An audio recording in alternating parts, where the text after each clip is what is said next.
Hello everyone, welcome back to Ayurveda channel. तो आज का हमारा टॉपिक होगा पित्त के भेद।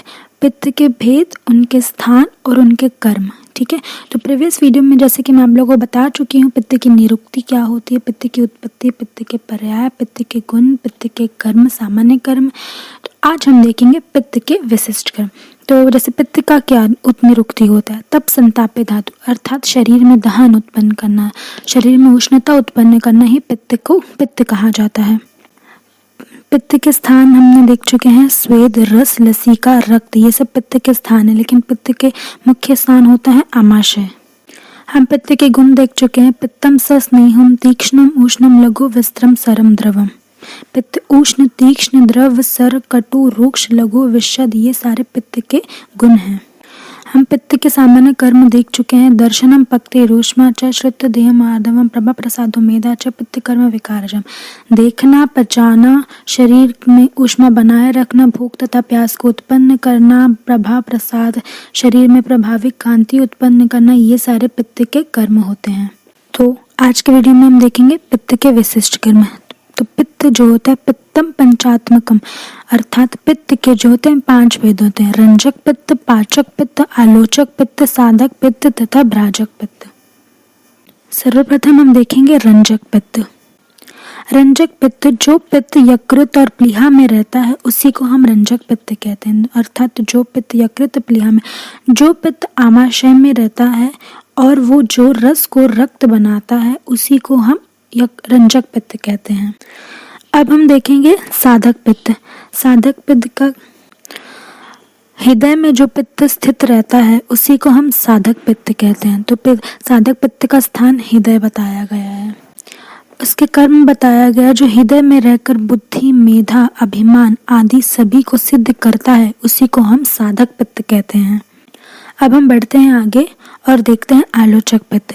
आलोचक पित्त जो होता है वो नेत्र में रहता है, उसका मुख्य स्थान नेत्र बताया गया। तो आप केवल यही याद करिए, जो पित्त नेत्र में रह के रूप का दर्शन कराता है उसी को हम आलोचक पित्त कहते हैं। अब यहाँ पे आलोचक पित्त के 2 भेद वर्णन किए गए हैं, चक्षु वैशेषिक आलोचक पित्त और बुद्धि वैशेषिक आलोचक पित्त। तो चक्षु वैशेषिक से आप क्या समझते हैं, अर्थात चक्षु मतलब क्या होता है, नेत्र। तो जो नेत्र द्वारा वस्तुओं को देखकर उसमें जो भिन्नता, उसमें जो डिफरेंस होते हैं उसका जो ज्ञान कराता है उसी को हम चक्षु वैशेषिक कहते हैं। तो आप सीधा यही याद करिए, चक्षु वैशेषिक मतलब, चक्षु मतलब नेत्र। तो जो नेत्र में रहकर जो हमको देखकर उसके ज्ञान कराता, भिन्नता का ज्ञान कराता है उसी को चक्षु वैशेषिक कहते हैं। बुद्धि वैशेषिक से आप क्या समझते हैं, बुद्धि मतलब मेधा, मेधा मतलब जो सर में रहता है, अर्थात जो बुद्धि से मतलब जो अपने बुद्धि से अत्यंत सूक्ष्म अर्थों को भी ग्रहण कर लेता है उसी को हम बुद्धि वैशेषिक आलोचक पित्त कहते हैं। अब हम बढ़ते हैं आगे और देखते हैं भ्राजक पित्त। यहाँ आपको ये याद करना है, भ्राजक पित्त जो होता है वो त्वचा में रहता है। जो त्वचा में रहकर शरीर की प्रभा को प्रकाशित करता है उसी को हम भ्राजक पित्त कहते हैं। भ्राजक शब्द से क्या मिलते हैं, प्रभा। भ्राजक मतलब होता है प्रभा। प्रभा कब आएगी, त्वचा में। तो जो पित्त त्वचा में रह के शरीर की प्रभा को बढ़ाता है, उज्ज्वल करता है, उसी को हम भ्राजक पित्त कहते हैं। अब हम बढ़ते हैं आगे और देखते हैं पाचक पित्त। पाचक पित्त से आप क्या समझते हैं, पाचक क्रिया कहाँ होती है, पक्वाशय एवं आमाशय में।